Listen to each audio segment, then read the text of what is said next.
અંકલેશ્વર તાલુકા કક્ષાની ઉજવણીનો કાર્યક્રમ જીઆઈડીસી સ્થિત સ્પોર્ટ્સ કોમ્પ્લેક્સ ખાતે યોજાયો હતો।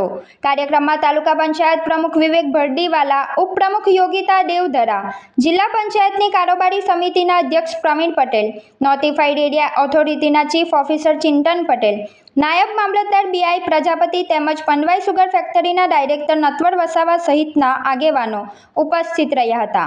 કાર્યક્રમ દરમિયાન આગેવાનોને યોગવીરોએ વિવિધ યોગાસનો કરીને નિયમિત યોગ દ્વારા સ્વસ્થ અને નિરોગી જીવન જીવવાનો સંકલ્પ લીધો હતો। બીજી તરફ અંકલેશ્વર નગર સેવા સદન દ્વારા જવાહર બાગ ખાતે પણ વિશ્વ યોગ દિવસની ઉજવણી કરવામાં આવી હતી। આ કાર્યક્રમમાં નગરપાલિકા પ્રમુખ જિગ્નેશ અડાડિયા, ઉપપ્રમુખ વિરલબેન મકવાણા સહિતના આગેવાનો હાજર રહ્યા હતા।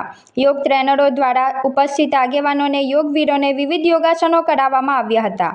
વિશ્વ યોગ દિવસની ઉજવણી દ્વારા યોગના મહત્વ અંગે જનજાગૃતિ ફેલાવવા અને સ્વસ્થ જીવનશૈલી અપનાવવા માટે લોકોને પ્રેરિત કરવામાં આવ્યા હતા। યોગ છે તે આપણા શરીર માટે બહુ જ કાર્ય કરે છે। યોગથી આપણું શરીર સ્વસ્થ રહે છે, નિરોગી રહે છે। તો હંમેશા સબે યોગ કરવું જોઈએ।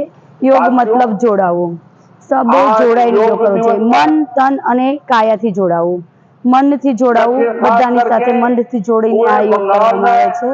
તો સ્વસ્થ રહેવા માટે સબે યોગ કરવો જોઈએ। નમસ્કાર। સ્વચ્છ સુંદર વાતાવરણમાં આજનો આ યોગનો સૌથી ઉત્તમ કાર્યક્રમ કરવામાં આવ્યો।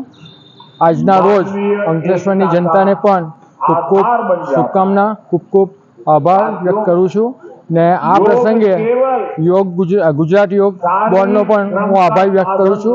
મારી સાથે સંકળાયેલા તમામ હોદ્દેદારશ્રીઓ, નગરપાલિકા સભ્યશ્રીઓ પણ હાજર રહે, એમનો પણ હું ખૂબ ખૂબ આભાર વ્યક્ત કરું છું।